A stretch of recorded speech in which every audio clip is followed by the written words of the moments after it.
Bonjour bien-aimés, je suis le pasteur Bola Ogedengbe de Abaha, c'est le ministère de la compagnie Théophile. J'aimerais vous souhaiter une excellente année 2020. Nous commençons une nouvelle décennie et Dieu a de grandes choses en perspective pour nous, pour vous, pour moi. Et je vous invite à nous rejoindre le 1er janvier 2020. Nous allons avoir une réunion prophétique. Nous croyons que Dieu va nous parler.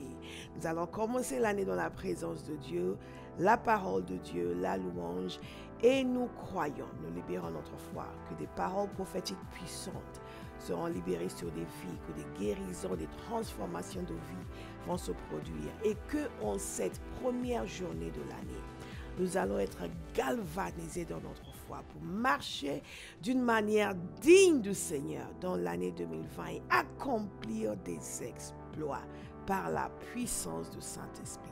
Rejoignez-nous le 1er janvier 2020. Ce sera dans le 14e arrondissement de Paris. L'adresse va s'afficher à l'écran. Ce sera un plaisir de vous y voir et de partager ce temps extraordinaire avec nous, avec vous. Encore une fois, bien-aimés, joyeux Noël. Bonne année 2020. Shalom.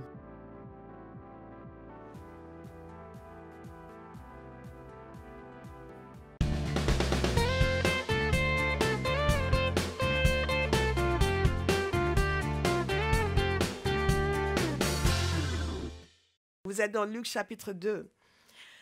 C'est le passage que nous avons lu pendant le concert, mais nous allons le relire pour les gens qui vont suivre le message et qui n'ont pas assisté au concert. Alléluia. Certains d'entre vous, vous êtes venus à la fin du concert. God is a good God. Gloire à Dieu. À la fin, je vous encourage à bénir les personnes qui ont chanté. Olive et Béatrice ont beaucoup travaillé sur les montages vidéo cette semaine. Je ne sais pas si elles ont même dormi 4 heures une seule nuit. Et elles ont quand même pu faire les chants ce matin. C'est tellement bien lorsque nous sommes tous engagés dans l'œuvre de Dieu. Ça nous permet de faire les choses avec plus d'excellence. Alléluia. Nous célébrons tonton Kali qui est venu apporter son refrain. Marie, savais-tu? Alléluia. God is a good God. What a wonderful God. What a wonderful God. What a wonderful Savior. Et nous connaissons l'histoire de Noël, n'est-ce pas? Nous avons chanté ce chant, bien interprété ce chant qui, une bonne partie de ce chant représente le Magnificat, le chant de Marie, lorsque l'ange est venu lui annoncer le fait qu'elle allait avoir un enfant. Et avant cela, l'ange était allé voir Zacharie qui était dans le temple, un homme qui était un peu comme Abraham dans le sens où il était âgé, il n'avait jamais eu d'enfant. Et Dieu, qui a un sens de l'humour, attend qu'il n'y ait plus de possibilités dans le naturel pour annoncer ce que lui avait l'intention de faire. Que cela encourage quelqu'un aujourd'hui, si dans un domaine quelconque, on vous a dit qu'il n'y a pas de possibilités dans le naturel, sachez que nous avons un Dieu. Amen. Et qui est surnaturel. Amen. Qui domine sur le naturel et qui fait exactement comme il veut. Amen. Et il a envoyé son ange annoncer à Zacharie que Zacharie allait avoir un enfant. Et Zacharie, au début, était un peu bon, mais Dieu lui a donné un signe imparable. J'imagine que pendant les 9 années de la grossesse de sa femme, le fait de ne pas pouvoir parler, il avait la conviction qu'il se passait quelque chose. Quand son fils est né, il a élevé la voix, il l'a salué. Et toi, mon fils, prophète, vous comprenez, il y a des fois, Dieu a besoin de faire quelque chose pour tuer l'incrédulité en nous. Et l'ange a ensuite été envoyé à cette jeune femme Marie qui a reconnu la grâce qu'elle a obtenue du Seigneur. Le fait que de toutes les jeunes filles d'Israël, de génération en génération, qui espéraient être celles par qui le Messie allait venir, Dieu l'a choisie elle. Dieu l'a choisie elle. Et elle a reçu cette nouvelle. Mais par la suite, son fiancé Joseph a appris qu'il s'était passé quelque chose. Et étant un homme honorable, il voulait se séparer d'elle sans faire trop de bruit. C'est une leçon pour beaucoup de nos frères, n'est-ce pas? Alléluia. Et je dis souvent aux jeunes filles que si vous voulez vous marier, demandez un homme comme Joseph. Demandez un homme comme Joseph. Ce n'est pas quelqu'un qui est haut en couleur, mais quel homme intègre. Dieu a bien choisi celui qui allait élever son fils. Et l'ange est apparu, un ange est apparu à Joseph en vision pour lui dire que ce qui se passait avec Marie, c'était l'œuvre de Dieu. Alléluia. Nous remercions le Seigneur pour les hommes obéissants. Il a obéi, il est resté avec Marie. Les deux sont donc partis pour se faire recenser à Bethléem, qui est la ville natale de Joseph. Et dans toutes ces choses, nous voyons comment la main de Dieu orchestre, dans le surnaturel, mais aussi dans le naturel, pour faire en sorte qu'en ce moment précis, où le Messie devait naître à Bethléem, parce que les prophéties l'avaient annoncé depuis des siècles. Il a orchestré les circonstances et fait en sorte qu'un empereur païen fasse un décret qui obligerait Joseph à aller à Bethléem. Parce que figurez-vous, Joseph n'allait peut-être pas penser qu'il fallait faire tout le voyage jusqu'à Bethléem pour que son enfant puisse naître, mais il était dans l'obligation d'y aller. Et Dieu est passé par un empereur païen. Et son fils, et donc Jésus est né à Bethléem. Et c'est là où nous reprenons l'histoire, parce que la parole de Dieu nous dit ceci, au verset 8 de Luc chapitre 2. Il y avait dans la même région des bergers qui passaient la nuit dans les champs pour y garder leurs troupeaux. Un ange du Seigneur leur apparut et la gloire du Seigneur resplendit autour d'eux. Ils furent saisis d'une grande frayeur, mais l'ange leur dit: n'ayez pas peur, car je vous annonce une bonne nouvelle qui sera une source de grande joie pour tout le peuple. Aujourd'hui, dans la ville de David, il vous est né un sauveur, qui est le Messie, le Seigneur. Voici à quel signe vous le reconnaîtrez. Vous trouverez un nouveau-né enveloppé de l'ange et couché dans une mangeoire. Et tout à coup, une foule d'anges et de l'armée céleste se joignit à l'ange. Ils adressaient des louanges à Dieu et disaient: gloire à Dieu dans les lieux très hauts, paix sur la terre et bienveillance parmi les hommes. Lorsque les anges les eurent quittés pour retourner au ciel, les bergers se dirent les uns aux autres: allons jusqu'à Bethléem pour voir ce qui est arrivé, ce que le Seigneur nous a fait connaître. Et ils se sont dépêchés pour y aller. Et quand ils ont vu, ils ont dit exactement ce qu'ils ont entendu. Ils sont repartis en célébrant la gloire de Dieu et en lui adressant des louanges à cause de tout ce qu'ils avaient entendu et vu et qui était conforme à ce qui leur avait été annoncé. Ce que le Seigneur m'a mis à cœur pour partager avec vous aujourd'hui, ce sont 3 mots et 3 paroles de Noël. La joie, l'espérance et l'amour.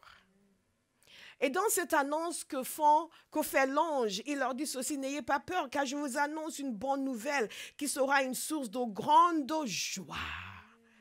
De grande joie. Il est impératif pour nous de comprendre que la nouvelle de l'Évangile, c'est une nouvelle de grande joie. L'Évangile veut dire une bonne nouvelle. Et c'est nécessaire, non seulement que nous vivions cette bonne nouvelle de grande joie dans la joie, je vais le redire, il est nécessaire non seulement que nous vivions cette bonne nouvelle d'une grande joie dans la joie, mais aussi que nous en soyons convaincus et aussi que nous l'annoncions ainsi. Une bonne nouvelle qui est source d'une grande joie. Notre génération veut pousser l'Église à croire que ce que nous annonçons est une mauvaise nouvelle. Et beaucoup de chrétiens, sans pour autant dire oui, c'est une mauvaise nouvelle, sont arrivés à un point où ils sont gênés par la nouvelle de la naissance de Jésus. Sont gênés par l'Évangile, sont gênés pour en parler, sont gênés pour affirmer ce que dit la parole de Dieu. Pourquoi? Parce qu'ils sont conscients du fait que les gens ressentent cela comme quelque chose de désagréable.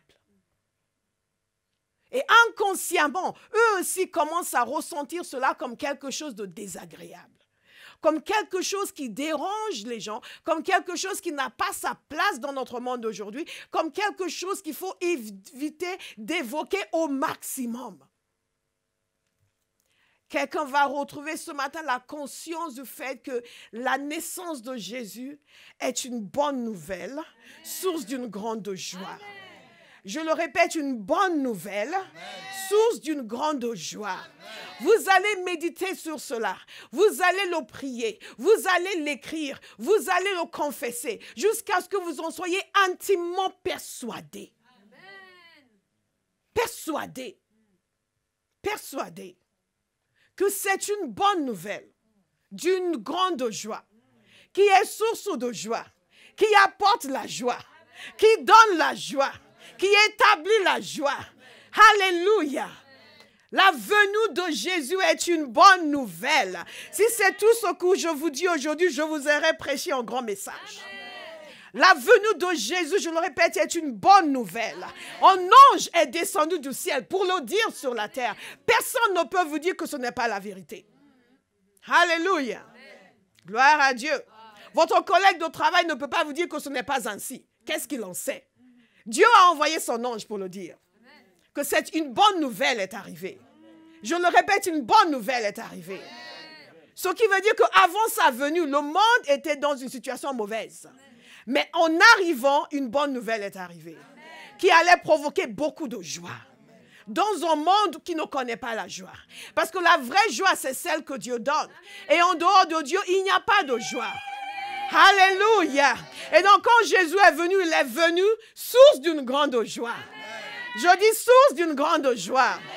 Pas de on fait semblant. Et on s'encourage.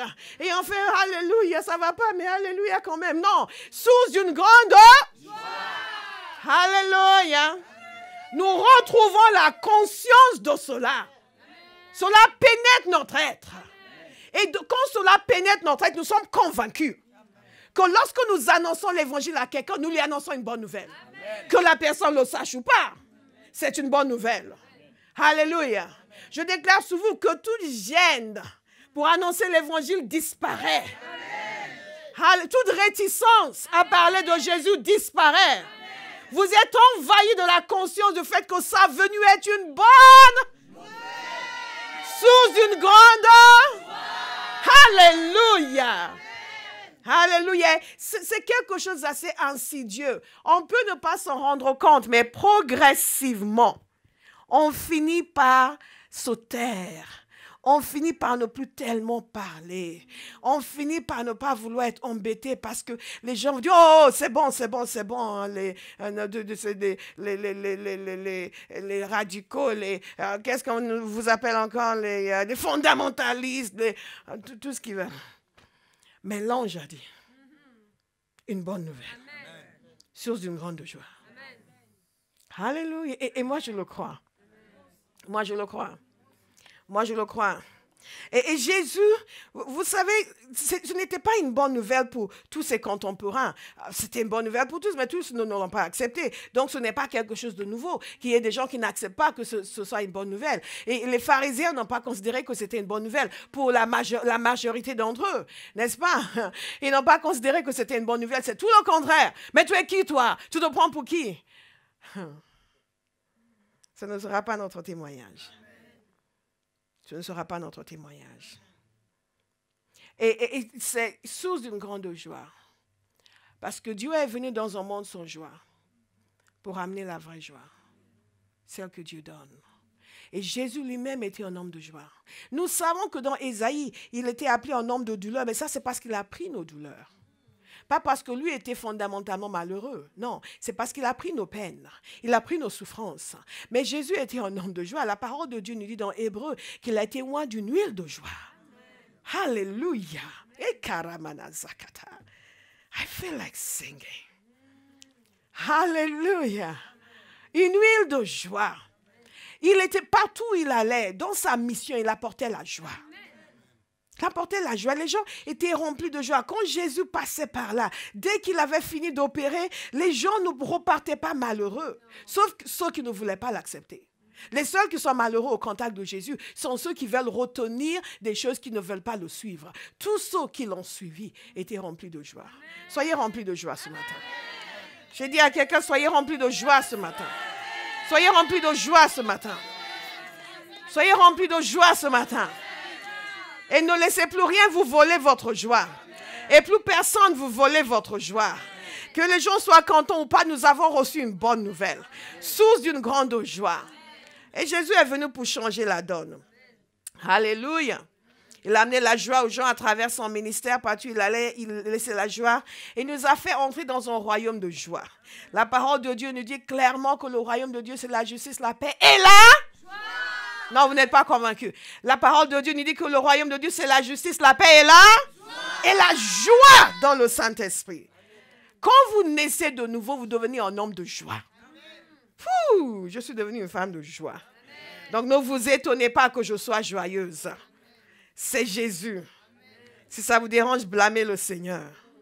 C'est très important de le comprendre. Nous sommes entrés dans un royaume de joie, de paix. Gloire à Dieu. De joie et de paix. C'est ce qui caractérise le royaume de Dieu et c'est ce qui caractérise un enfant de Dieu. Et c'est la venue de Jésus qui a fait la différence. Un des mots de Noël, c'est la joie.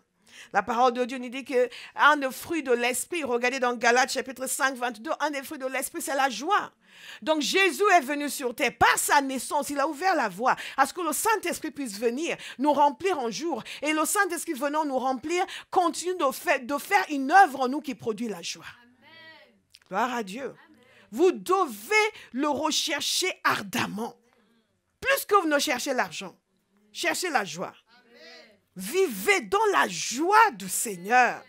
Quelqu'un va prendre une décision radicale ce matin. Que tout ce qui caractérise le royaume de Dieu va se manifester dans sa vie. Je ne sais pas si c'est quelqu'un, c'est vous, mais c'est certainement moi. C'est certainement moi. La joie du Saint-Esprit. La joie du Saint-Esprit, ce n'est pas le fait que le Saint-Esprit soit joyeux. C'est que le Saint-Esprit produit la joie en moi. Dieu, Saint-Esprit, toi, tu as la joie, que c'est bien. Non, il produit la joie en moi. Gloire à Dieu.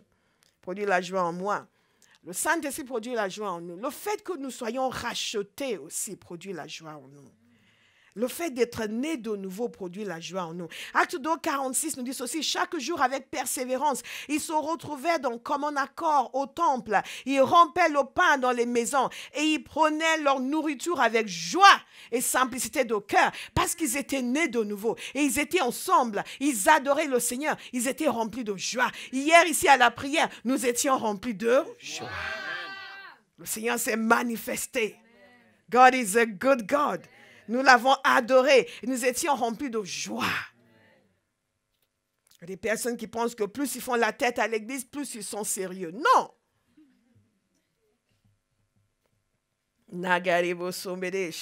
Acte 13, 52. Quant aux disciples, ils étaient remplis de joie et du Saint-Esprit. C'est ce qui caractérise un disciple. Rempli de joie et du Saint-Esprit. Quand vous aimez Jésus, vous êtes rempli de joie. Le fait même de l'aimer, c'est ce que l'apôtre Pierre nous a fait comprendre. Le fait même de l'aimer et de déverser notre amour sur lui nous amène à être remplis de joie. Pour toutes les personnes qui pensent que prier et adorer le Seigneur est une corvée, vous vous privez de beaucoup de joie. Alléluia. Vous vous privez de beaucoup de joie. La révélation de Jésus provoque la joie. Plus nous grandissons dans la connaissance du Fils de Dieu, plus nous sommes joyeux. Parce que nous sommes en train de contempler des choses extraordinaires. Aïe! Aïe! 1 Pierre 1, verset 8 nous dit aussi, vous l'aimez sans l'avoir vu. Vous croyez en lui sans le voir encore. Et vous vous réjouissez. Parce que nous l'aimons. Parce que nous croyons en lui. Nous nous réjouissons. Quelqu'un va devoir prier pour mon micro. Qui semble décider à se rebeller. Mais nous refusons ce genre de rébellion au nom de Jésus. Alléluia. Karamana zakatai. Nous sommes remplis de joie. Et nous nous réjouissons. Mais de quel type de joie? Il dit aussi une joie indescriptible et glorieuse. J'aime bien ma version en anglais. Joy unspeakable. Indicible. Joy unspeakable. Une joie d'une dimension et d'une dimension telle qu'on ne peut même pas la décrire. On ne peut même pas dessiner les contours de cette joie. Je ne sais pas s'il y a quelqu'un ici qui veut vivre dans ce type de joie. Amen. Décidez. Parce que c'est votre héritage. Amen.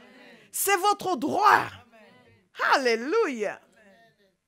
Certains m'ont souvent entendu parler de cette situation où le Seigneur, je priais, je demandais des choses. Le Seigneur, il me remplissait de joie. Et moi, j'attendais qu'il me parle de mes problèmes.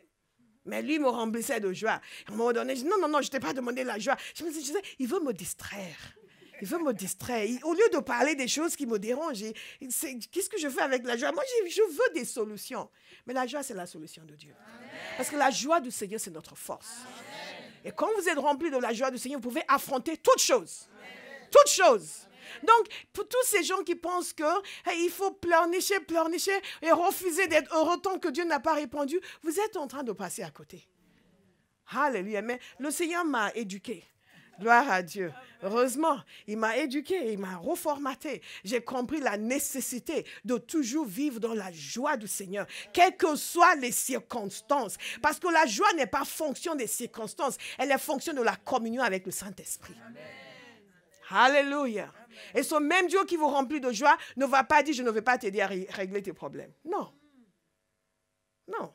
Parce que même un être humain peut régler vos problèmes, mais il ne peut pas vous remplir de joie. God is a good God. Il est temps pour nous de commencer à vivre pleinement les bienfaits du salut, à cesser de ne chercher que des choses terrestres et éphémères, et à vivre, il y a une vie spirituelle qui est riche et qui est donnée à chaque enfant de Dieu. Alléluia. La joie du Saint-Esprit. Une joie indescriptible. Faites-en votre ambition de vivre avec une joie indescriptible. Toutes sortes de choses peuvent arriver dans la vie. Vous pouvez vous sentir secoué pendant une saison, mais alors vous vous relevez, vous reprenez votre joie.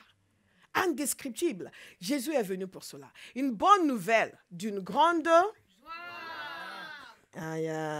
Je pense que j'ai déjà perdu la moitié de la salle. Une bonne nouvelle d'une grande joie. Une bonne nouvelle d'une grande joie. La venue de Jésus apporte la joie. Et c'est intéressant parce qu'à un moment donné, il parlait avec ses disciples. Et il leur a dit, je vous ai dit ces choses afin que ma joie demeure en vous. Vous me suivez? Donc, les paroles qu'il leur a données apportent la joie. Et que votre joie soit complète. Vous savez, ces paroles nous ont été laissées. Donc, par conséquent, la parole de Dieu, pendant que vous écoutez, certains sont en train d'être remplis de joie. Elle dit, je vous ai dit ces choses afin que ma joie demeure en vous. Et que votre joie soit complète. Pendant que je suis en train de vous donner la parole de Dieu ce matin, la joie est en train de demeurer en quelqu'un. Et votre joie sera complète. Au nom de Jésus. Et pendant que vous méditez la parole de Dieu, laissez la joie de Dieu entrer en vous. Et que votre joie soit complète. En réalité, si vous êtes décidé à recevoir cette bonne nouvelle d'une grande joie, telle qu'elle, rien ne pourra vous abattre. Vous pouvez être secoué provisoirement, mais ce n'est que provisoire. Dites, ce n'est que provisoire. Ce n'est que provisoire. Nous avons tous connu des moments où nous avions l'impression que nous allions trébucher. Mais le Saint-Esprit, source producteur de joie, a agi en nous. Alléluia. Il faut le savoir et le vouloir. Moi, je le sais et je le veux. Cette joie qui ne dépend pas des circonstances, cette joie qui est inépuisable, même dans les circonstances adverses. Inépuisable. L'apôtre Pierre a écrit à une église à des chrétiens qui étaient persécutés. Pas une seule église, à des chrétiens qui étaient persécutés. À des chrétiens qui vivaient des circonstances infiniment plus difficiles que les nôtres. Il leur a dit, réjouissez-vous. Je dis à Bahas ce matin, réjouissez-vous. Amen. Et à tous nos visiteurs, réjouissez-vous. Amen. Réjouissez-vous. Amen. Réjouissez-vous. Amen. Et vous savez de quoi il leur disait de se réjouir? De la part qu'ils prenaient aux souffrances de Christ. Et il n'aura pas dit, réjouissez-vous du fait que vous êtes nés de nouveau. Et nous devons nous réjouir de cela. Il dit, réjouissez-vous de la part que vous prenez aux souffrances de Christ. Ça, c'est quelque chose d'extraordinaire. En d'autres termes, Dieu nous a blindés. Il nous a donné la possibilité de vivre et être imperméable aux attaques de l'ennemi. Parce que quand vous vous réjouissez, même de vos souffrances, parce qu'on vous attaque à cause de Jésus et vous vous réjouissez, qu'est-ce que Satan va pouvoir faire? Ok, il envoie quelqu'un pour vous insulter à cause de votre foi. Il envoie des gens pour vous mettre en prison. Et vous faites comme Paul et Silas. Même en prison, vous êtes en train de chanter les louanges du Seigneur. Zamakate, vous devenez unstoppable. Hey! Hey! Hey! Hey! Nous devons juste décider de croire la parole de Dieu. Croire la parole de Dieu. Jésus nous a fait comprendre que dans ce monde, vous aurez des tribulations. Mais prenez courage. J'ai vaincu le monde. La fin est déjà décidée. L'issue est déjà connue. Donc, tout en traversant des moments difficiles, vous continuez à manifester la joie du Saint-Esprit. Parce que le Saint-Esprit n'est pas parti. Il est toujours là. Donc, il continue de produire la joie. Et lui n'est jamais déprimé, jamais attristé, jamais affecté par les circonstances parce qu'il est Dieu et il connaît la solution et il connaît l'issue. Donc, il continue de produire la joie dans celui qui veut se réjouir. Amen. Hey! Réjouissez-vous de la part que vous prenez aux souffrances de Christ. Et comme j'ai dit dans l'émission anglaise, quand vous savez vous réjouir dans les moments difficiles, oh, c'est extraordinaire. Vous n'allez pas revenir sur votre conviction. Vous n'allez pas renégocier votre engagement pour Christ. Parce que ce qui amène les gens à renégocier, ce qui amène beaucoup de chrétiens aujourd'hui à faire volte-face, ce qui amène beaucoup de gens, même certains qui sont connus, à dire qu'ils ne croient plus l'évangile. Ils ne croient plus que Jésus soit le seul moyen du salut. C'est parce qu'ils sont affectés par les critiques de notre société. Parce qu'ils sont affectés par les gens qui dénigrent l'évangile. Ça les affecte. Ils ne peuvent pas se réjouir dans les difficultés. Donc, ils choisissent de retourner en arrière et de dire non, finalement, c'est pas tellement ça. Et ils donnent l'impression que c'est nous autres qui annonçons une mauvaise nouvelle. Non, je vous dis aujourd'hui, l'ange nous a annoncé et nous croyons que Jésus est la bonne nouvelle pour notre génération. Il est venu sauver, délivrer, libérer. Il n'est pas venu pour enchaîner, il est venu pour libérer. Amen. Alléluia. Il n'est pas venu pour culpabiliser ni pour condamner. Il est venu, le monde est déjà condamné. Jésus lui-même a dit, il est venu pour apporter la solution. Donc l'évangile que nous annonçons, c'est la bonne nouvelle. Source d'une grande joie. Alléluia. Source d'une grande joie. Nous devons, nous, en être persuadés. Le Seigneur mérite une église qui lui fait confiance. Il ne nous a pas sauvés pour que nous commencions à nous cacher. Il ne nous a pas sauvés pour qu'on commence à douter. Oui, je ne sais pas pourquoi je vis cela. Tu vis cela parce que le monde est déchu. Mais même dans les afflictions, nous nous réjouissons. Parce que notre joie n'est pas liée à nos circonstances. Notre joie est liée à l'action de Dieu qui, dans nos vies, qui ne s'arrête jamais. Oh, que c'est extraordinaire. C'est extraordinaire. C'est absolument extraordinaire. Réjouissez-vous au contraire de la part que vous prenez aux souffrances de Christ, afin d'être aussi dans la joie et dans l'allégresse lorsque sa gloire sera dévoilée. Sa gloire va être dévoilée un jour. Et nous devons, et si nous nous réjouissons aujourd'hui, nous allons encore plus nous réjouir quand sa gloire sera dévoilée. Nous n'allons pas avoir honte. Nous n'allons pas dire, oh Seigneur, pardon, j'avais fait semblant de ne pas être chrétien. Je te demande pardon. C'est parce que j'avais peur de ce que les gens allaient dire. C'est parce que je ne savais pas trop comment. Ce ne sera pas votre témoignage. Alléluia. La volonté de Dieu, c'est que nous nous réjouissions. Et il a dit encore et encore. En écrivant aux Thessaloniciens, l'apôtre Paul a déclaré ceci, soyez toujours joyeux. Alléluia. Dites à quelqu'un, sois toujours joyeux. Soyez toujours joyeux. Alléluia. Dans le temps, on chantait ce chant. Je sais que la plupart d'entre vous, vous ne connaissez pas, vous êtes des jeunes chrétiens. Soyez joyeux, Christ est en vous. L'espoir de gloire est dans nos cœurs. Il vit en nous par son Esprit Saint. Debout, soldats pour Jésus, le Seigneur. Alléluia. Qui connaît le chant? Je le savais. God is a good God. Soyez toujours joyeux. Dites-le encore à quelqu'un.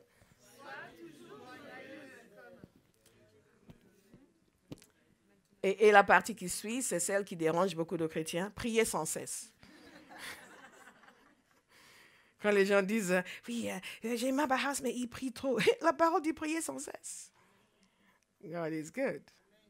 Et si vous priez beaucoup, vous n'allez pas pleurer beaucoup. Je préfère beaucoup prier que beaucoup pleurer. Vous comprenez? C'est infiniment plus agréable de beaucoup prier que de beaucoup pleurer. Alléluia. God is a good God. Oh, Jesus is wonderful. Le deuxième mot de Noël, c'est l'espérance. L'espérance. Et contrairement à ce que beaucoup de personnes pensent, l'espérance, ce n'est pas dans le même sens que nous utilisons souvent dans le langage courant. Oh, j'espère, hein, j'espère. Une incertitude, on n'est pas très sûr, on espère que ça va bien se passer. Tonton Kali dit, ah, pasteur, je vais passer vous amener un cadeau de Noël. Bon, j'espère. Alors, il va passer, ben j'espère, parce que ce n'est pas dans ses habitudes. Donc, je dis, j'espère. Vous me suivez? God is a good God. Je ne suis pas en train de t'envoyer un message. Après, il va débarquer chez moi avec un cadeau vaste. Non. C'est simplement pour vous dire que dans notre langage courant, nous avons l'habitude de penser que espérer, c'est quelque chose qui est incertain. Mais dans le langage biblique, l'espérance est une certitude. L'espérance, c'est une certitude, c'est une assurance qui est basée sur la certitude de quelque chose que Dieu va opérer. Alléluia. Recevez l'espérance ce matin. C'est tout le contraire du désespoir. C'est tout le contraire du défaitisme. C'est tout le contraire de l'incertitude. Et quand les gens disent, oui, mais j'espère vraiment que le Seigneur va agir, nous avons prié, nous croyons que Dieu, non, mais j'espère, non. Ça, ce n'est pas l'espérance. Ça, c'est, je ne suis pas sûre, mais bon, on va voir. Mais l'espérance biblique, retenez cela bien, l'espérance biblique, c'est une certitude. C'est quelque chose qui est né en nous parce que nous avons la conviction que Dieu va opérer. Et en réalité, nous pensons qu'espérance est opposée à la foi, mais ce n'est pas vrai. Espérance et la foi sont la même chose, sauf que la foi porte sur le passé, le présent et le futur. Et l'espérance porte uniquement sur ce qui est futur. Par exemple, la parole de Dieu nous dit que par la foi, nous croyons que le monde a été créé. C'est déjà passé, nous le croyons par la foi. Par la foi, nous croyons que Jésus est né à Bethléem. C'est déjà passé, nous le croyons par la foi. Nous n'y étions pas, nous ne pourrons jamais y aller. C'est déjà passé, mais nous le croyons. La foi porte sur ce qui est passé, ce qui est présent, ce qui est futur. L'espérance porte uniquement sur ce qui n'est pas encore visible, ce qui est futur. Mais ce n'est pas moins certain que la foi. C'est pour cela que la parole de Dieu appelle notre Dieu le Dieu de l'espérance. Donc quand Jésus est venu, il est venu pour apporter l'espérance. Le monde était dans le désespoir. Le monde n'avait pas de solution. Le monde était dans l'abandon. Mais le Dieu de l'espérance a été manifesté comme un être humain. Recevez l'espérance ce matin. Que tout désespoir disparaisse de votre cœur. Alléluia. Toute incertitude quant à votre vie, votre avenir, votre devenir, vous quitte en ce moment. Romains 15, verset 13 nous dit ceci, que le Dieu de l'espérance vous remplisse de toute joie et de toute paix dans la foi pour que vous débordiez d'espérance. Que quelqu'un déclare 3 fois, je déborde d'espérance. Hey! Est-ce que vous avez remarqué que dans la parole de Dieu, c'est toujours des superlatifs? Ce n'est pas un peu de joie, c'est abondance de joie. Ce n'est pas un peu d'espérance, c'est déborder d'espérance. En d'autres termes, vous êtes chargé, saturé d'espérance au point où ça déborde. Il n'y a pas de place. Oui, je ne sais pas, mais j'ai prié, j'espère. Non. Ah non, j'ai l'espérance. Alléluia. Zamaramanaka, je m'attends à quelque chose de bon de la part de Dieu. Quelque chose, et je l'attends. Ce n'est pas que je suis là, c'est pas, non, je l'attends. Qui est-ce qui attend quelque chose aujourd'hui? Et quand Jésus est venu, il est venu apporter l'espérance. Quand il n'y a pas d'espérance, les gens sont désespérés. Les gens sont perdus. Les gens ne savent pas quoi faire, comment faire. Et le monde était comme cela avant la venue de Jésus. Un seul peuple, le peuple d'Israël, avait une relation avec Dieu. Mais même eux, ils étaient perdus. Ils étaient sous domination romaine. Ils ne savaient plus à quel sens se vouer. Et même eux étaient perdus. Alors, pensez au monde païen. Toutes sortes de philosophies dans le monde, toutes sortes de systèmes religieux pour essayer de trouver l'espérance, pour essayer de rencontrer Dieu, pour essayer de trouver des solutions à la condition humaine. Ce n'est pas uniquement aujourd'hui que les gens se sont rendus compte qu'il y a quelque chose qui ne va pas. Mais ils n'avaient pas d'espérance. Et quand Jésus est né, l'espérance est venue dans le monde. Amen. Quelqu'un doit dire un amen plus fort que ça. Amen. L'espérance est venue dans le monde. Et nous avons cette espérance. Je vais vous demander de regarder avec moi dans Ésaïe. Ésaïe 61. Et ensuite, nous allons regarder Ésaïe 40. Je veux que vous compreniez que Jésus est venu pour amener l'espérance. L'espérance quant à notre relation avec Dieu. La réconciliation avec Dieu. Nous allons en parler dans quelques instants. Mais dans ce passage d'Ésaïe 61 que Jésus lui-même a cité, nous voyons l'espérance qu'il a apportée, qui était inhérente à sa mission sur terre. Jésus est né et l'espérance est née. Oh, God is a good God. Jésus a cité Ésaïe 61, donc nous lisons Ésaïe 61. L'Esprit du Seigneur de l'Éternel est sur moi parce que l'Éternel m'a consacré par onction pour annoncer de bonnes nouvelles aux pauvres. Dites espérance. Des gens qui n'avaient pas de bonnes nouvelles, qui n'avaient pas de solution, qui n'avaient pas d'issue. Je prie vraiment que la portée de cela entre dans nos cœurs ce matin. Parce que nous avons la possibilité, à n'importe quel moment, de nous mettre à genoux et dire Seigneur. Et parfois, nous ne mesurons même pas à quel point cette espérance est quelque chose d'extraordinaire. Que ce n'était pas toujours accessible auparavant. Et que nous pouvons à n'importe quel moment, le jour comme de nuit. Quelqu'un l'autre jour a dit, j'ai votre numéro, je vais vous appeler. Oui, mais quelqu'un m'a dit, un pasteur m'a dit, je peux l'appeler à n'importe quel moment. Je dis, pas moi. Je dis, pas moi. Mais je ne suis pas là à ne rien faire attendre qu'on m'appelle. Je dois prier. Je ne réponds pas au téléphone quand je prie. Je dois étudier la parole, je ne réponds pas au téléphone. Ah bon? Je dis, ah non, pas moi. Mais Dieu. Mais Dieu. Mais Dieu. Mais Dieu, de jour comme de nuit, l'espérance nous a été donnée. Bonjour bien-aimés, je suis le pasteur Bola Ogedengbe de Abaras et du ministère de la Compagnie Théophile. J'aimerais vous souhaiter une excellente année 2020. Nous commençons une nouvelle décennie et Dieu a de grandes choses en perspective pour nous, pour vous, pour moi. Et je vous invite à nous rejoindre le 1er janvier 2020, nous allons avoir une réunion prophétique. Nous croyons que Dieu va nous parler. Nous allons commencer l'année dans la présence de Dieu, la parole de Dieu, la louange. Et nous croyons, nous libérons notre foi, que des paroles prophétiques puissantes seront libérées sur des vies, que des guérisons, des transformations de vie vont se produire. Et que en cette première journée de l'année, nous allons être galvanisés dans notre foi pour marcher d'une manière digne du Seigneur dans l'année 2020 et accomplir des exploits par la puissance du Saint-Esprit. Rejoignez-nous le 1er janvier 2020. Ce sera dans le 14e arrondissement de Paris. L'adresse va s'afficher à l'écran. Ce sera un plaisir de vous y voir et de partager ce temps extraordinaire avec vous. Encore une fois, bien-aimés, joyeux Noël. Bonne année 2020. Shalom.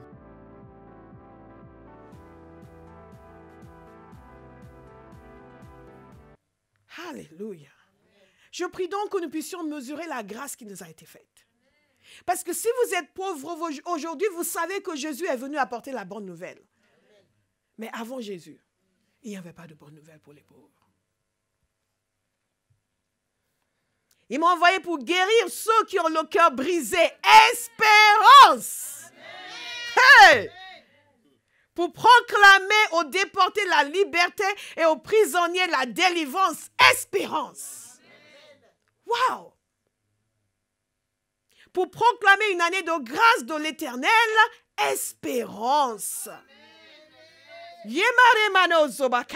Espérance. Et un jour de vengeance de notre Dieu pour consoler tous ceux qui sont dans le deuil. Espérance. Pour donner aux habitants de Sion en deuil une belle parure au lieu de la cendre. Espérance. Une huile de joie au lieu du deuil. Une huile de joie au lieu du deuil. Une huile de joie au lieu du deuil.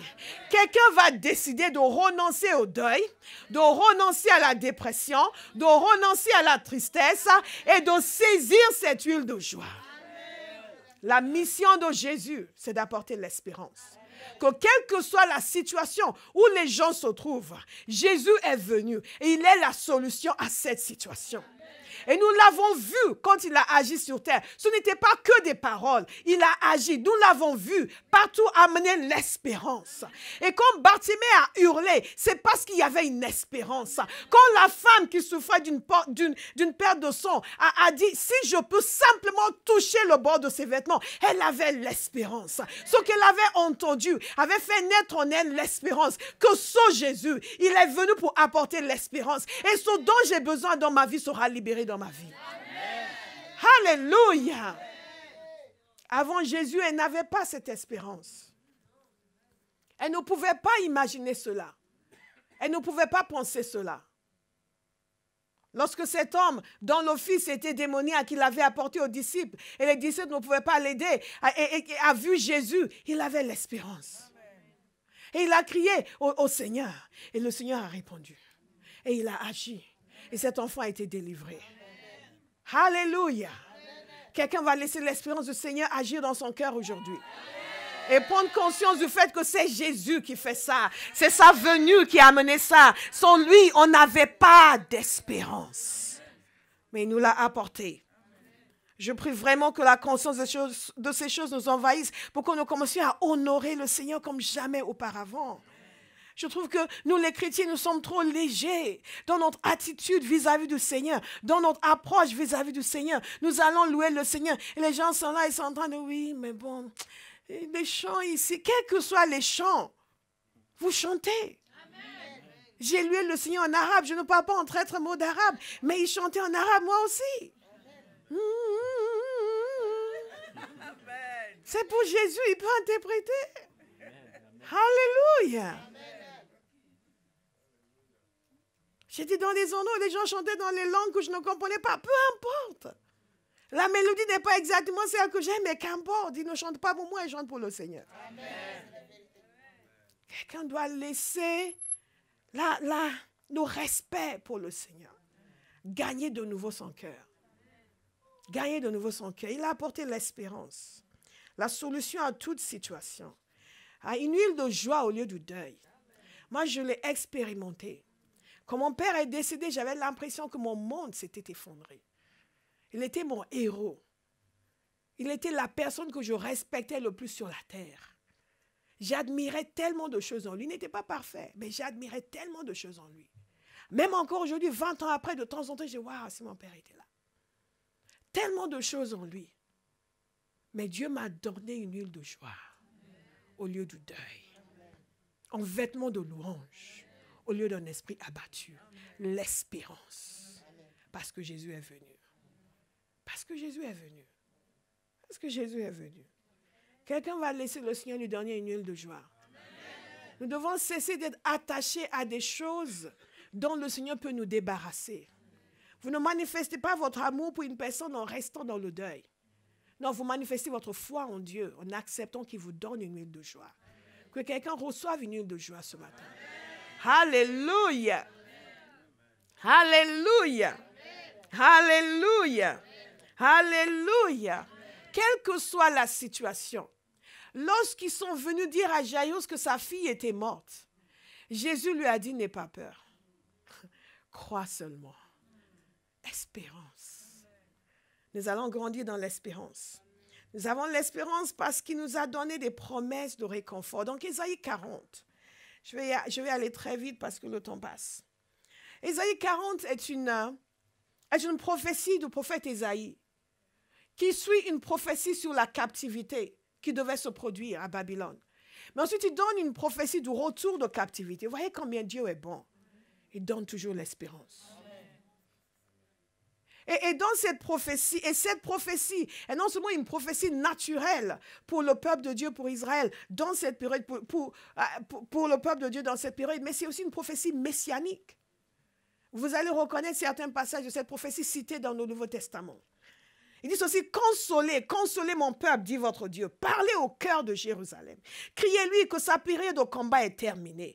Que j'aime bien la version de ce moment, dit sa corvée est terminée. Ça parle à certains ici. Que sa faute est expiée, qu'elle a reçu de l'Éternel le salaire de tous ses péchés. Une voix crie dans le désert. Préparez le chemin de l'Éternel. Faites une route bien droite pour notre Dieu dans les endroits arides. Toute vallée sera comblée. Espérance. Toute montagne et toute colline abaissée. Espérance. Ce qui est tortueux sera redressé. Espérance. Et les endroits rocailleux aplanis. Espérance. Alors la gloire de l'Éternel sera révélée. Et au même instant, tout homme la verra. Oui, c'est l'Éternel qui l'affirme. Une voix a dit, proclame mon message. Et j'ai répondu, que dois-je proclamer? Toute créature est comme l'herbe, et toute sa beauté comme la fleur des champs. L'herbe sèche et la fleur tombe quand le vent de l'Éternel souffle dessus. Vraiment, le peuple est pareil à l'herbe. L'herbe sèche et la fleur tombe, mais la parole de notre Dieu subsiste éternellement. Monte sur une haute montagne, Sion, pour annoncer la bonne nouvelle. Élève avec force ta voix, Jérusalem, pour proclamer la bonne nouvelle. Comment est-ce que Abraham va proclamer la bonne nouvelle du Seigneur dans notre génération? Avec force. Pas avec timidité. Pas avec crainte. Avec force. Élève ta voix. N'aie pas peur. Dis aux villes de Juda, voici votre Dieu. Voici votre Dieu. Cette prophétie s'applique au peuple de Dieu dans sa situation naturelle et s'applique au monde entier dans la venue du Messie. Et la parole de Dieu nous dit qu'une vierge va enfanter et son fils sera appelé Emmanuel. Dieu avec vous. Voici votre Dieu. L'espérance parce qu'il promet le réconfort. L'espérance parce qu'il déclare que toute vallée sera comblée, toute montagne et toute colline abaissée. Que quelle que soit la chose qui est tortueuse, elle sera redressée. Dites, elle sera redressée. L'espérance dans la fidélité de Dieu et dans l'immutabilité de sa parole. L'herbe tombe, la fleur sèche. Mais la parole de notre Dieu demeure éternellement. Il y a beaucoup de gens qui vivent dans le désespoir, dans la déception. Parce que des choses ont été dites, des choses ont été promises. Et les gens n'ont pas tenu parole. Et les gens n'ont pas ceci. Laissez la paix de Dieu gagner votre cœur. Et commencez à vous fier à Dieu et à Dieu seul. À vous fier à sa parole. Parce que la parole de Dieu nous dit que sa parole, elle, est éternelle. Amen. Alléluia. Tout ce dont vous avez besoin, c'est une parole du Seigneur. C'est une promesse du Seigneur. C'est une révélation du Seigneur. Et quand vous avez cela, tout est bon. Amen. Alléluia. Amen. Tout est bon. Arrêtez de mettre la pression sur les gens. Oui, promets-moi, tu vas faire ça. Promets-moi, allez voir le Seigneur. Seigneur, est-ce que tu vas faire ça? S'il dit, je vais le faire, c'est bon. Il va choisir à travers qui il va le faire. Mais vous pouvez avoir la certitude que ce sera fait. Amen. Gloire à Dieu. Amen. Dans toutes les circonstances de la vie, nous avons l'espérance. À cause de Jésus. L'espérance de la délivrance, de toutes circonstances. L'espérance à cause de la fidélité de Dieu. Les êtres humains sont faibles, mais Dieu n'est pas faible. Amen. Les êtres humains nous trahissent, mais Dieu ne nous trahit pas. Amen. Et l'espérance à cause de la présence de Dieu. Dieu est venu jusqu'à nous. Emmanuel, Dieu avec nous. L'espérance parce que celui qui était sans péché s'est fait péché pour nous. L'espérance parce que à tous ceux qui l'ont reçu, il a donné le pouvoir de devenir enfants de Dieu. L'espérance parce que Dieu est avec nous. Amen. Alléluia. L'espérance d'une nouvelle naissance. 1 Pierre 1 au verset 3 nous dit ceci, béni soit Dieu. Dites béni soit Dieu. Dites-le 3 fois juste pour le plaisir. Béni soit Dieu. Béni soit Dieu. Béni soit Dieu. Béni soit Dieu.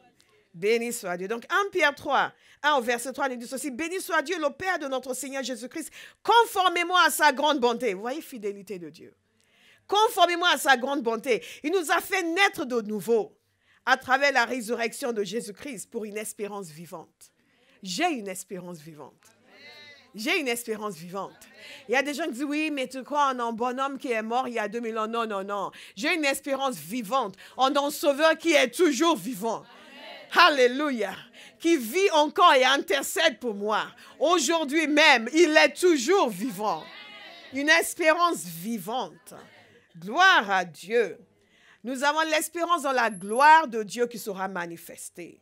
C'est ce que nous avons lu dans Ésaïe 40 au verset 5. Alors la gloire de l'Éternel sera révélée. Romains 5 au verset 2 nous parle du fait que nous plaçons notre fierté dans l'espérance de prendre part à la gloire de Dieu.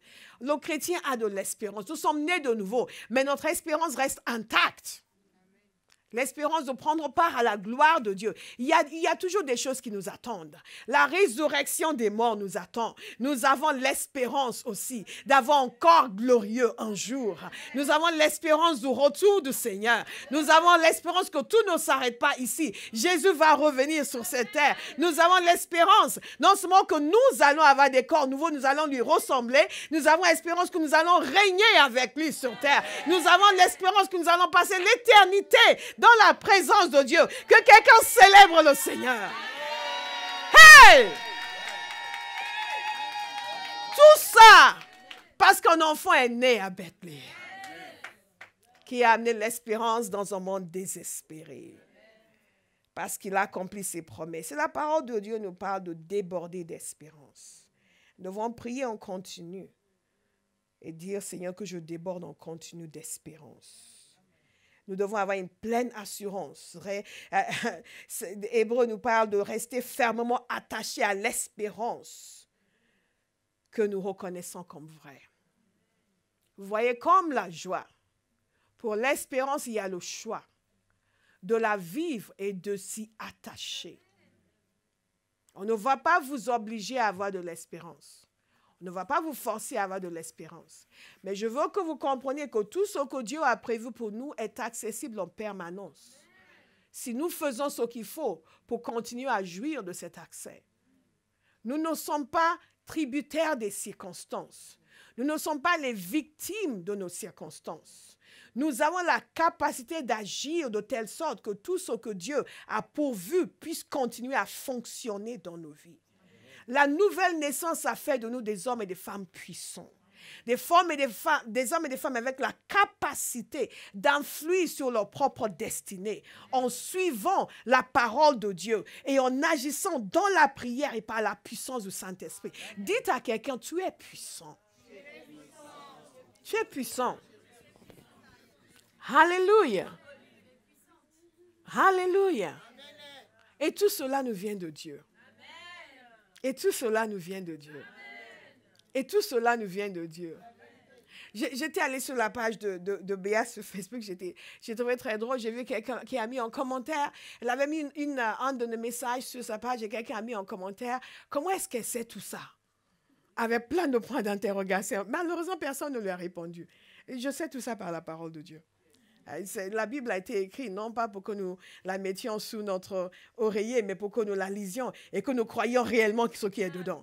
Et c'est une bonne nouvelle. Amen. Beaucoup de gens pensent que la vie chrétienne, c'est juste aller à l'église, prier, on peut rester, rentrer chez soi en continuant à vivre la même vie morose et malheureuse qu'avant.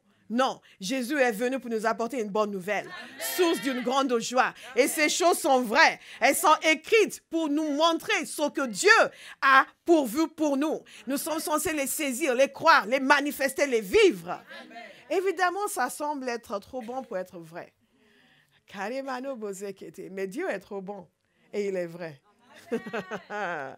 Donc sa parole est trop bonne, mais elle est vraie. Isn't God good? Nous sommes des hommes et des femmes spirituels. Nous devons décider de vivre comme des êtres spirituels. Prendre notre place dans le monde spirituel. Alléluia. Prendre notre place dans la prière, dans le jeûne, en prophétisant, en appelant à l'existence ce qui n'existe pas. Parce que nous sommes nés de Dieu. Et l'Esprit de l'Éternel est venu habiter en nous. Pas juste pour prendre de la place, mais pour nous amener à agir comme Jésus sur la terre. Les gens sont capables de croire qu'il y a un mystique quelque part en Orient qui peut casser des briques avec sa main. Mais ils ne veulent pas croire que les enfants de Dieu, nés de Dieu, remplis du Saint-Esprit, sont capables de vivre puissamment et joyeusement dans leur génération, au milieu des circonstances adverses, l'espérance. Le troisième mot de Noël, c'est l'amour. C'est l'amour.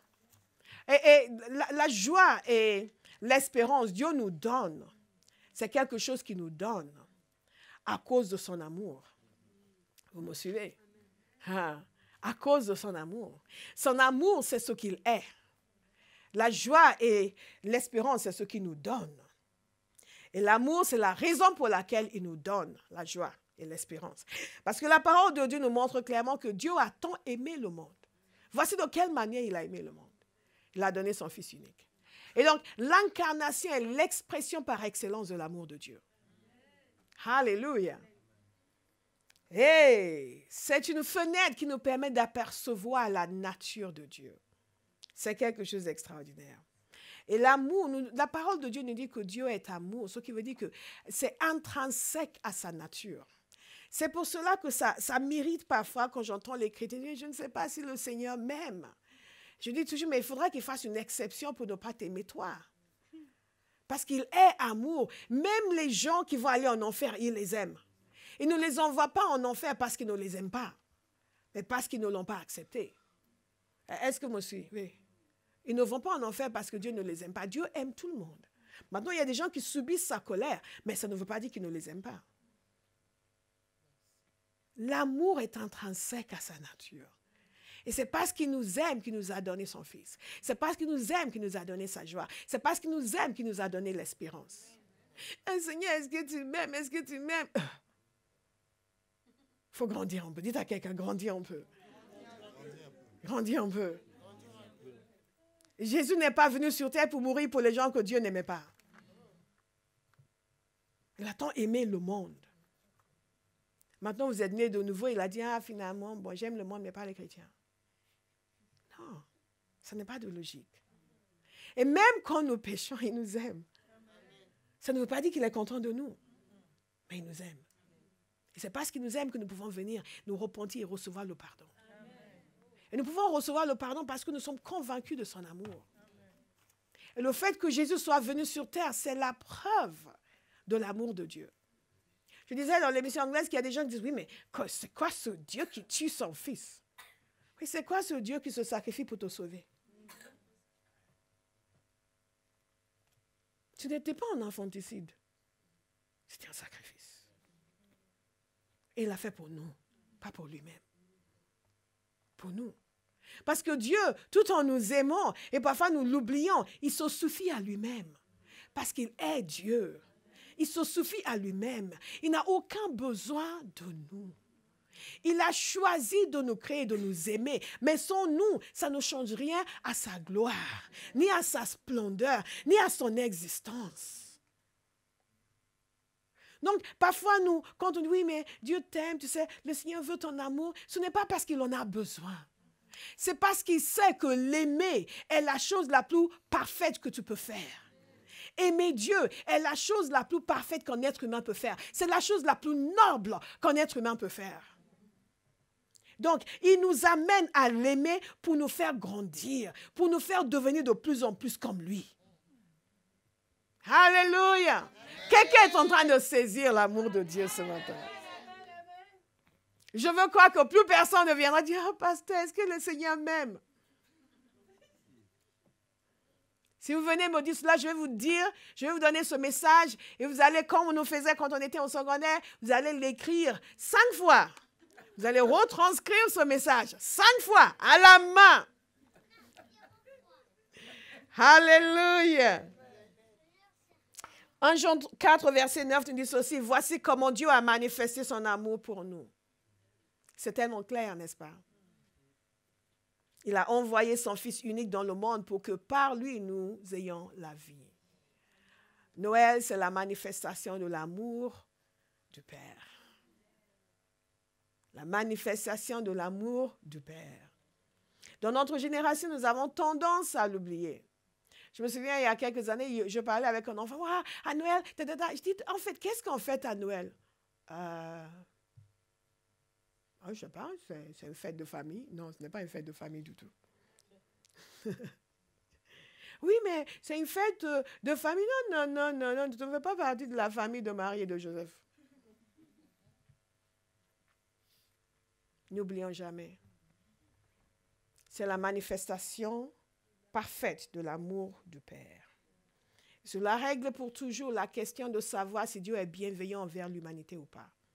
Beaucoup de gens aujourd'hui disent, oui, mais si Dieu est bon, pourquoi le monde est dans cet état? Si Dieu est bon, si Dieu n'est pas bon, pourquoi il s'est donné pour nous? Il pouvait nous laisser dans l'état où nous sommes. Il ne nous aurait donné aucune possibilité de salut. On peut rouspéter autant que l'on veut, ça ne change rien à sa souveraineté. Alléluia. C'est comme si les cafards de votre maison se plaignent de l'air conditionné. Vous allez prendre leur doléance? Non.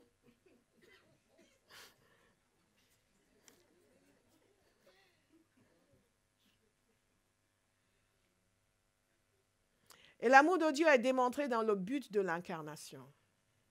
Jésus n'est pas venu sur terre en promenade. Il n'est pas venu sur terre parce que la vie est tellement agréable ici. Il voulait venir faire un tour.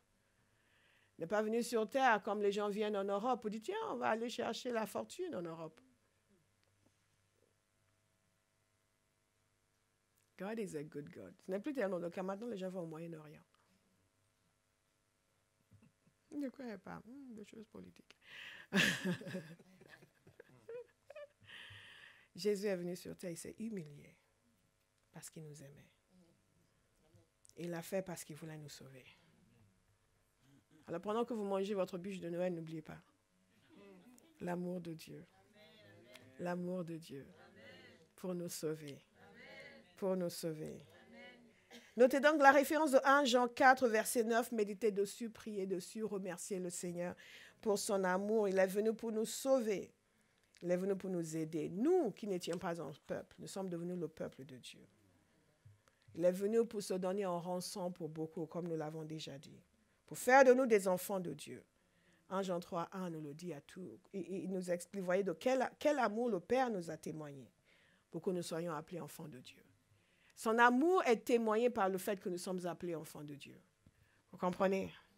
Son amour s'est manifesté dans l'incarnation. Et témoigne encore de cet amour par le fait que non seulement Jésus est venu, mais il nous a permis, nous, de devenir enfants de Dieu. Moi, je ne sais pas pour vous, je ne sais pas quel est votre pédigré dans le naturel, mais quel que soit votre pédigré dans le naturel, il n'y a rien de mieux que d'être enfant de Dieu. Amen. Ça, c'est le summum. Enfant de Dieu, né de Dieu. Né de Dieu. Cet amour, de la même façon que la joie et l'espérance ont été manifestés dans sa mission sur terre, son amour aussi. Son amour aussi. Combien de fois il est allé vers les gens à cause de son amour. Et il a libéré son cœur sur Jérusalem. Et combien de fois j'ai voulu te prendre dans mes mains, mais tu ne voulais pas. Il y a encore des gens aujourd'hui, Dieu veut les prendre dans ses mains. Et ils ne veulent pas. Et ils vous disent que oui, ce que vous dites, c'est la mauvaise nouvelle. Non, c'est la bonne nouvelle. Une bonne nouvelle d'une grande joie. Ému de compassion. On continue. Et ce qu'il faut noter aussi, de même que l'espérance et que la joie, c'est que cet amour de Dieu est quelque chose de permanent. Il ne change pas. Hey! Non, ça, vous n'avez pas compris. C'est quelque chose de permanent. Un amour permanent et victorieux. Et l'apôtre Paul l'a dit avec éloquence dans l'épître aux Romains, quand il a demandé qu'est-ce qui nous séparera de l'amour de Christ. Et là, conclut en disant, nous sommes plus que victorieux. Ah, je ne serai jamais séparé de l'amour de Christ. Vous ne serez jamais séparés de l'amour de Christ. Prenez cette décision, que vous êtes engagé avec Jésus pour toujours, que cet amour de Dieu, vous allez le vivre. Mais ce qui est fort aussi, c'est que non seulement nous le vivons, mais nous le recevons aussi pour le manifester. Ha! Souvent, les gens disent, oui, il n'y a pas d'amour. Ces gens n'aiment pas. Hey, je te demande, à quel point est-ce que toi, tu aimes? Les gens qui aiment ne voient jamais qu'il n'y a pas d'amour. Parce que quand nous semons, nous moissonnons. Et l'amour de Dieu a été répandu dans nos cœurs. Nous avons non seulement Dieu nous a aimés, mais nous a donné la capacité de l'aimer lui et d'aimer les autres. Amen. C'est extraordinaire. Amen. De l'aimer lui et d'aimer les autres. Et donc quelqu'un va recevoir de nouveau ce matin. Et vous allez laisser jaillir de nouveau dans votre cœur ce matin. Cette capacité d'aimer Dieu et d'aimer les autres. Je sens qu'il y a des gens qui vont commencer à faire des grosses bises à Béa maintenant. Je dis Béa parce que si je dis quelqu'un, je dis, ah bon, des gens disent, ah, pas ça qui ne m'aiment pas. Vont commencer à faire des grosses bises à Charlène. Allez tous lui faire des câlins. La marabazekete. Parce que l'amour de Dieu a été répandu dans son cœur. Maintenant, elle va aimer les câlins. Alléluia. Et elle va en donner beaucoup. God is a good God. Nous sommes aimés et nous pouvons aimer. Nous pouvons aimer Dieu. Nous pouvons aimer les autres. Gloire à Dieu. Nous pouvons aimer les autres. Quand nous recevons l'amour de Dieu, nous débordons d'amour et nous pouvons déverser l'amour. Avant, vous étiez impatient, vous ne pouvez pas écouter les gens. Oh, quelle bêtise, quelle bêtise. Maintenant, vous les laissez parler longuement et après, vous les prenez dans vos bras. Les gens disent, hey, c'est toi, tu as changé. L'amour de Dieu. Recevez cet amour de nouveau à Noël. L'amour de Dieu. L'amour, c'est une réalité.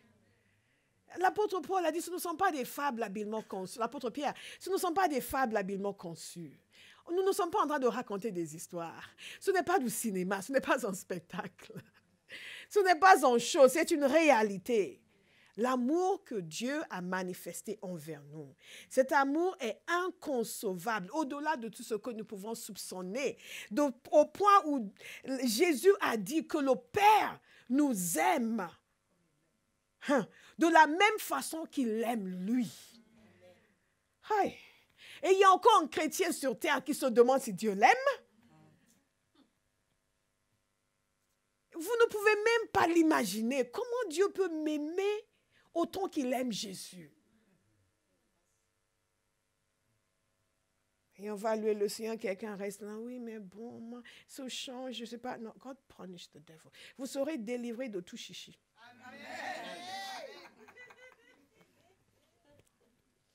On ne pense pas toujours qu'il faut une délivrance, mais il en faut. Quelqu'un va commencer à sauter de joie, à se réjouir dans le Seigneur. Il a fait de grandes choses pour moi. Je veux le louer, exalter son nom. Il a fait de grandes choses pour moi. Un amour total et inconcevable. L'amour de Dieu a été déversé dans nos cœurs. Et parce que nous avons cet amour qui est l'amour de Dieu, qui n'est pas un amour humain. Vous savez, il y a différents types d'amour. Il y a des gens qui vous aiment aujourd'hui et vous détestent demain. Ça, ce n'est pas l'amour de Dieu. Alléluia. Parfois, vous voulez régler les problèmes entre les gens. Ils sont là, oui, mais il a dit. Et vous vous dites, mais il n'y a pas trop longtemps, ils étaient venus bras dans le bras. C'était venu, oui, mais oh non, franchement, c'est ma copine pour la vie. Ah oui, ah non, franchement, on s'entend trop bien. Ah oui, au point où elle commence une phrase, moi je la termine. On est vraiment amis, on s'entend super bien. Et en plus, nos parents aussi se connaissent. On est vraiment très, très bien ensemble. À chaque fois, c'est un amour pour la vie, une amitié éternelle, vraiment. Tout le monde devrait avoir des amis comme ça, n'est-ce pas, Chantal? Oui. 2 mois après.